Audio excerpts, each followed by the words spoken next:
এই ভিডিও কেবল মেয়েদের জন্য যারা অটো এবং ট্যাক্সিতে যাতায়াত করে। এই ঘটনা মহারাষ্ট্রের এক নার্সিং ছাত্রীর। সে কলেজ শেষ করে বাড়ি ফিরছিল আর একটি অটো ড্রাইভারকে বুক করে। অটো ড্রাইভার মেয়েটিকে জল অফার করে।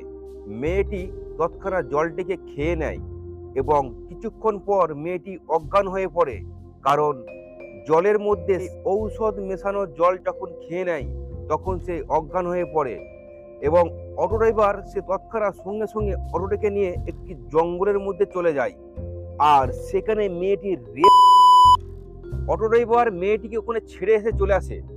আর কিছুক্ষণ পর যখন মেয়েটির হুঁশ আসে তখন সে দেখে সে জঙ্গলের মধ্যে। তৎক্ষণাৎ মেয়েটি বাড়ির সঙ্গে কন্ট্যাক্ট করে, বাড়ির লোক এসে মেয়েটিকে ওখান থেকে নিয়ে যায়। আসলে সমাজে চলতে গেলে বহু মানুষকে সহজ ভাবলে হবে না, কিছু মানুষ জানোয়ারের মতো আছে।